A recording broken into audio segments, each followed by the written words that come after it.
नमस्कार बंधुगण आपको आज भिडियो को स्वागत। आज आम कथा हवा भयंकर प्राकृतिक विपर्यय 1999 महाबात्या विषय रे।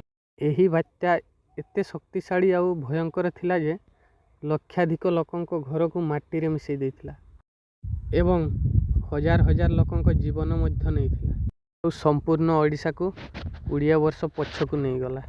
जदि आपण यही वीडियो को संपूर्ण देखिबे तेबे जानि परिबे जे बात्या केमिति आसीथिला से विषय रे आमे आलोचना करिवा। बात्या केते भयंकर थिला, लोकों जीवन किपरि नष्ट हैला आउ ओडिशा किपरि आउ थरे पुणी आग को बढ़िला। चलंतु से डर भरा दिन को पुणी फेरी जिबा। 1999 मसीहा अक्टोबर मास साधारण भावे समस्त लोक निज निज काम रे व्यस्त थिले आउ हस खुशी आनंद उल्लास रे मध्य थिले। चाषी थिला ता निज धान खेत रे, माछ धरिबा वाला माछ धरिबारे व्यस्त, श्रमिक छात्र छात्री एवं सरकारी कर्मचारी एमाने मध्य साधारण जीवन यापन जीउथिले। किंतु 25 अक्टोबर 1999 मसीह रे पाग धीरे धीरे बदली गला। बंगोपसागर रे हठात एक लो प्रेशर सृष्टि हैला जहाँ धीरे धीरे बड़ धरिला, तापरे सुपर साइक्लोन रूप नेला। पवनर घंटा प्रतिवेग 150 किलोमीटर रु 200 किलोमीटर तापरे 260 किलोमीटर पर्यंत मध्य बढ़िला। सही समय रे भारतीय पाणीपाग विभाग समस्त को सूचना तो देला, किंतु समस्त पाखरे सूचना पहुँचीबार टेक्नोलोजी सेते बेले एते अधिक नथिला। एते भयंकर बात्या हबो बोली लोक माने बुझी पारि नथिले। बात्या आसीबार दिन हैला 29 अक्टोबर 1999 मसीहा संध्या 10टा समय रे ओडिशा उपकूल को आघात कला सुपर साइक्लोन। बात्या प्रथमे पारादीप आउ केन्द्रापड़ा निकट रे लैंडफॉल कला, तापरे आरंभ हैला पवनर तांडव। भयंकर वर्षा सहित 20 फुट उच्चतार जुआर तरंग। घर उड़ी गला, बड़ बड़ गछ गुड़िक भांगी पड़ा आउ विद्युत खुंट मध्य सबु तले खसीगला।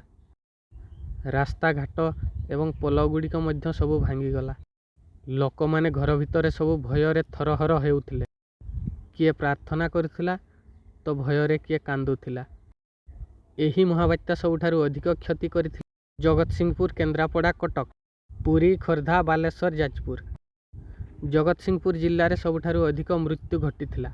अनेक गाँ संपूर्ण माटी मिसीगला, गोटे भी घर रहिला नहीं। एही महाबात्यारे प्राय 10,000 रु अधिक लोकों मृत्यु घटिथिला। लक्षाधिक पशुपक्षी मरिथिले। 30 लक्ष ठारू अधिक घर भांगी गला आउ 20 लक्ष हेक्टर चाष जमी नष्ट हैला। हजार हजार परिवार राति रे खोला आकाश तले रहीगले। खाइबा पाई भात मिलु नथिबा समय रे पीबा पाई शुद्ध पानी मध्य मिलु नथिला। बात्या शांत हैला परे देखा गला जे संपूर्ण ओडिशा ध्वंस रे परिणत हो जाइछे। एहा परे आरंभ हैला उद्धार कार्य। वायुसेना, नौसेना एवं एनडीआरएफ को सरकार उद्धार कार्यर दायित्व देले। चाउल, रुटी, औषध, पानी इत्यादि हेलिकॉप्टर माध्यम रे लोक मानकु जगाई दिया गला। बात्या प्रभावित लोक मानकु उद्धार करिबा पई अनेक स्वेच्छासेवी एवं छात्र छात्री माने भाग नेले। बात्या प्रभावित समस्त लोक मानकु एमाने सुरक्षित करले। एते बड़ विपर्यय परे लोक माने भांगी पड़िले कि ना बंधुगण, ओडिया जाति केबे भी हार मानी नहीं। धीरे धीरे नुआ घर हैला, रास्ता घाट हैला, पुनः चाष आरंभ हैला आउ नुआ जीवन लोक माने आरंभ करले। सरकार सबु पीड़िता मानकु नुआ घर तैयारी करिदेले।